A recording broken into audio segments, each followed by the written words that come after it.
principalment és per l'alumnat. D'acord? Pensem que pot arribar a ser molt engrescador per a ells l'haver de fer un projecte i presentar-lo davant d'altres companys d'altres instituts i una miqueta això, que vegin fins on poden arribar, quines coses poden arribar a fer companys del mateix curs o de cursos inferiors que poden sorprendre o de cursos superiors, bàsicament amb el mateix material, amb la mateixa manera de treballar, doncs veure una miqueta això, què podrien haver fet, potser, quines coses podrien haver afegit al seu projecte, que els resultaria més o menys fàcil de fer, i també que vegin les dificultats del procés.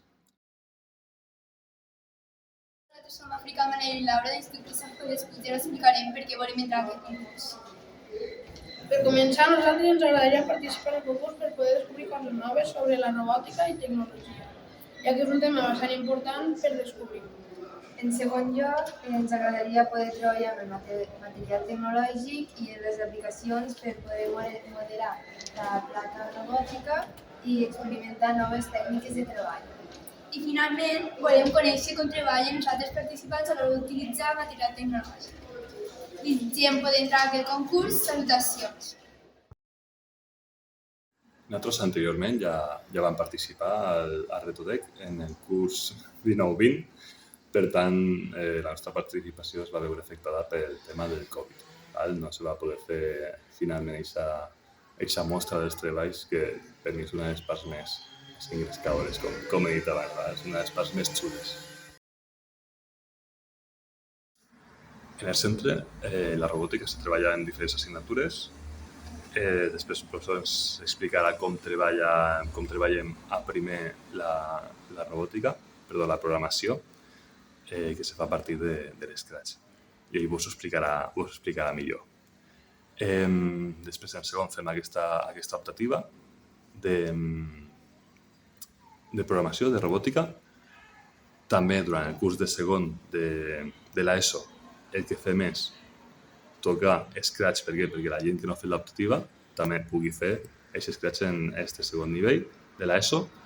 I després en tercer i quart se fa la programació, però ja no se fa programació en bloc, sinó que se fa programació mitjançant codi, que és un nivell una miqueta més difícil, però ja tenen aquest pensament computacional per saber anar treballant poquet a poquet amb l'Scratch, amb el Bitblocks, com treballarem en aquest curs del segon d'ESO, i així és com treballarem. A l'Institut treballem la robòtica des de les llengües estrangeres amb l'optativa English Blocks, en la qual els alumnes programen en blocs amb el programa Scratch i fan servir les noves tecnologies barrejades amb la llengua anglesa com una eina transversal. Els alumnes aprenen a programar un videojoc, fan una història i també, al final del curs, programem amb drons diversos reptes que els alumnes han de fer amb blocs també. I això és el que fem des del Departament de Llengües Estrangeres a la part de robòtica. En primer tenim una altra optativa, que és de disseny en 3D, i aleshores ahir farem principalment la part de disseny d'impressió de 3D, tot i que l'alumnat de segon també participa en aquest procés. Després també volem involucrar els professorat de plàstica, artístics, per fer aquesta part més, valga la redundància, més artística del projecte i poder fer aquestes coses que són més de disseny i no són de disseny de 3D amb impressora.